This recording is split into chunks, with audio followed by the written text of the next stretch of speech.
People are not as nice as you. People don't want the same things that you want. Your belief systems are your own, and for some of us, they have changed, right? And we want to do good, we want to be good, we act as if, we start becoming, we start not faking it till we make it. I hate that. It's fake it till we become it. And I took the word fake out, and it's just like do it till you become it. And we start becoming someone different, and we start becoming the person that we want to have in our life, the people that we want to have in our life. We start to embody that, who we want to be. And you start to realize that people are not as nice as you. And this conversation stemmed from a conversation I was having with a few people in regards to workplace and how your employer doesn't have your best interest when they're going to try and promote you or they're going to make you an offer.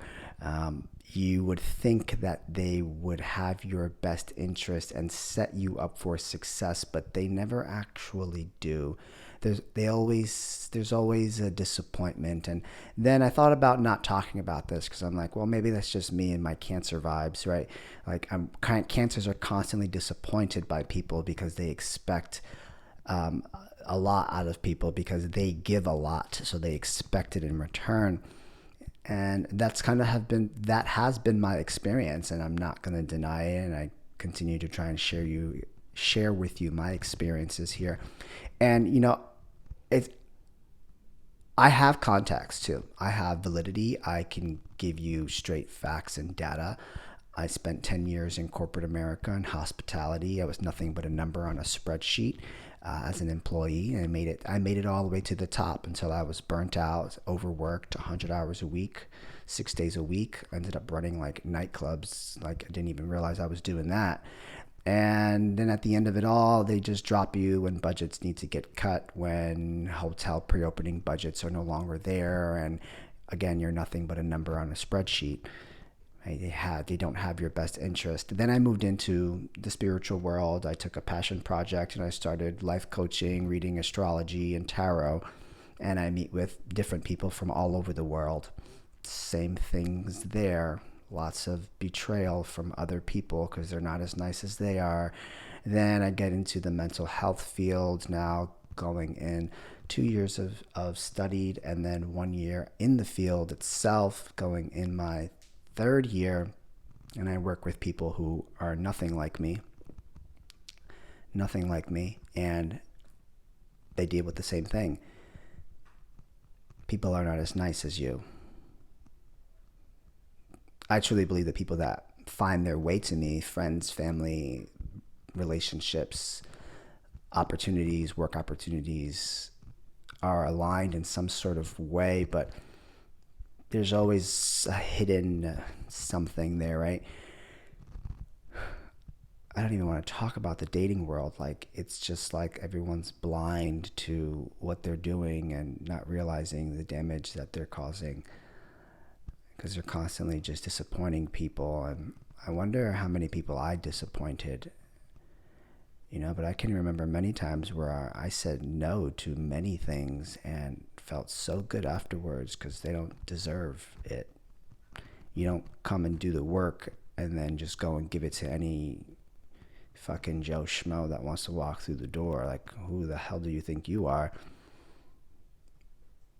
I decided to wake up and remove myself from the collective illusion. Just because everybody's doing it doesn't mean that it's good or it's right.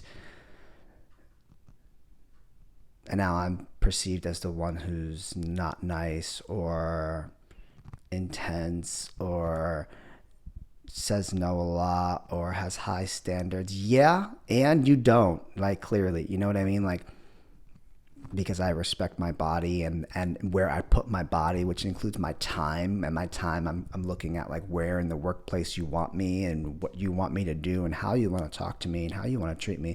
Are you setting me up for success? Like, are we living in this world like for one another, or are we living in this world like for a collective goal? Like, Do you go to work to satisfy your own needs, but then their goal is for you to come to work to satisfy their needs? And then in a relationship, are you satisfying your partner's needs, or are you there to satisfy your own needs? Like, it's not easy. Everybody says they want this, they want that. And I think they're missing like the truth of it all, that it's not really what you want. You can do the best that you can with what you have, but it's not about you.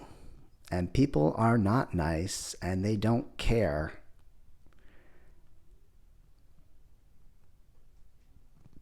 You get where I'm going with this?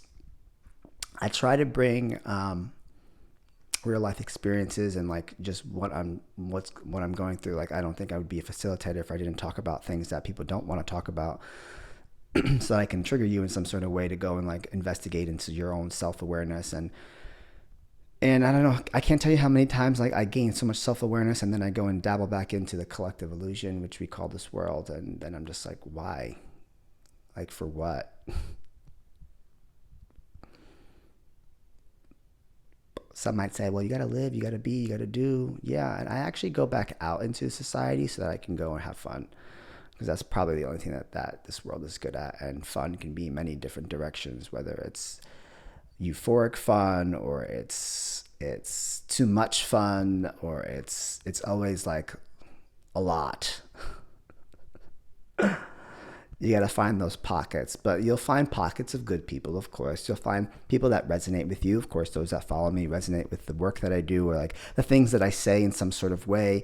And it's not for everybody. You know, I'm sure I'm expecting for someone to be like, who the heck is this? And people that unfollow me, it's because they don't like what I have to say, or they're triggered, or their belief systems are so embedded that they're still stuck in the collective illusion that they can't get out, and they're afraid of getting out because everybody's scared of change. But that's not my problem, is it? I'm just here to kind of set you up for what's to come. And the more prepared you are in the awareness of yourself, the more you can understand. So back to my topic of conversation, people are not as nice as you. And that's really sad, especially when you have put time and invested time and energy and effort into something, and you're expecting them to like return the time, effort, and energy that you have put into them in a workplace, in a relationship, in a friendship. And they come back and then they raise your rent. Fuck you. Who cares? They tell you, this is how much you're worth. We want you to get up and move. We'll give you another opportunity, but this is what we're going to pay you. Or they find some other cute little trashy thing on the corner that they rather go and sleep with and leave you hanging. I was drunk. I'm sorry. Like, there's always temptation. Oh, it's interesting. I have an article here about sexual temptation. I'm not going to go into that because it's very Christianity focused. There's just some things that are human nature. Desire is human nature. Where are you going with that, Alvin? I don't know. I wonder if our temptation and our desire has a reason as to why we're not as nice to people, because we want to satisfy our own desires in any context, relationship, work. The boss has a desire to do something, to be someone, to meet a goal. And in turn, they have to say no or do bad or neglect the ones that are doing good in order to satisfy their need. That's how I'll turn that into that. Just a thought-provoking topic of conversation. Perhaps it might stir something up in you to realize that. And no, I don't want you to think like, oh, he's just so jaded and he's like, oh, he's bitter. I'm not. I'm actually not. Like, I become more content with like the world and where it's at, and I'm not implying that there isn't room for change, but it starts with one thing, one person at a time, embodying what they would like to see in this world that is no longer there. And little by little, you do the work, and you might not even see the reward until you're no longer on this planet, right? So you try to enjoy yourself as much as possible while you're here to not feel left behind. But in actuality, you're catching up. So there's more people that are actually left behind, but you feel left behind. Continue to do good, continue to sow your karma. Some of you might not even realize you were in it, right? You're like, I didn't even realize this. And that's heavy work, that's deep work. Constantly, I deal with people that are coming to awareness and reality in the way that they have been walking, breathing, behaving on this planet, and the detriment that it has caused to their relationships and their dynamics around them. And that is not something easy to sit in. And so when people say I'm doing the work, like, what they're really trying to say is like, I've come to reality that I was a bad fucking person and now I have to do a lot of good things. And maybe they weren't necessarily a bad person to other people, but they were a bad person to themselves and their body, and they mistreated their body and they disrespected their body and they disrespected themselves, right? Not everybody has done harm to others to the extent where it has left some sort of wound, but a good portion of people have, and then the other portion have just harmed themselves. And why would you ever want to go back into that? But you're constantly being denied, declined, disappointed by other people, because you can't expect them to be where you're at. You can't expect everyone to think how you think and breathe how you breathe and live how you live and want the same things that you want. And it just makes it more difficult while you try to find where it is that you fit, that works best for you, because you're trying to live your life for you. But that's what everybody's doing, and not everybody's on the same page, and that's okay.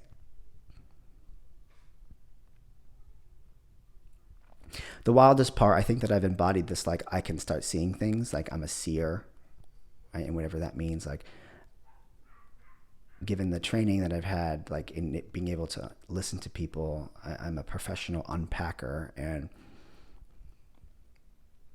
it's like my mind and my compartmentalizes everything and breaks it down, and I can instantly see people's darkness like this, like, whew. And it's starting to get like really burdensome, like I'm tired of having to try to fix people. And I know there's some people who are like, why are you always trying to fix people? And it's not my intention to fix people at all. Like, it just comes out. And actually, someone even told me, it's like, well, you make it difficult for me to try to get to know you because I feel like you're judging me. And I'm like, I'm not judging you. Like, sometimes the truth hurts. Like, don't you want the truth, or do you want me to sit there? So you want me to just sit there and realize that what you're doing and what you're saying right now is like completely incongruent with where you want to go and what you want to do, but you don't want me to say anything? Like, what kind of friend would I be?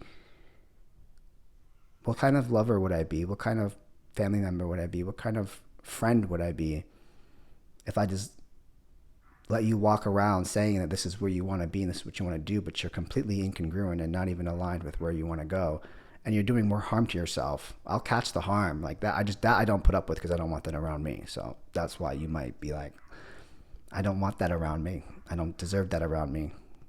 I changed that part of me. I don't want it. I didn't ask you to bring it here, so I'm going to make sure that you leave that at the door. You're welcome to come in, but you're going to leave that at the door, and then leave it like that. I don't harp on it. I'm not going to press you. I'm not going to call you. I'm not your sponsor. I'm not your mentor. You're not paying me to do any of that. I'm literally your friend that's just bringing awareness to you, because it's really boring on this side.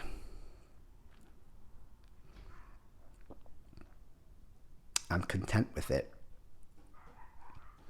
So I'm peaceful and I'm quiet and I keep to myself, but I say what I want to say when I want to say it. It comes out how it wants to come out. Is there better ways of communicating? Of course. I teach people communication skills all day. Do I use them the same way? Absolutely not. It really just depends who it is and what the context is. And really, I'm just tired of working every single time that I go out. I'm tired of working every single time I go on a date. I'm tired of working every single time there's something going on. But then part of me realizes, like, that's just, maybe that's part of my mission, is just to, be the pointer outer? At what point do you put that hat off and just like enjoy yourself and have fun, which is what I do. I realized I started doing that often. I'm like taking that hat off and like going and enjoying myself And some might say, oh, maybe that's a little bad habit, isn't it? It's like, no, it's not. You carry the weight that I carry. Where's that 10 of Wands card? You carry the weight that I carry. Like, it's called self-care, bitch. Back the fuck off. Leave me alone.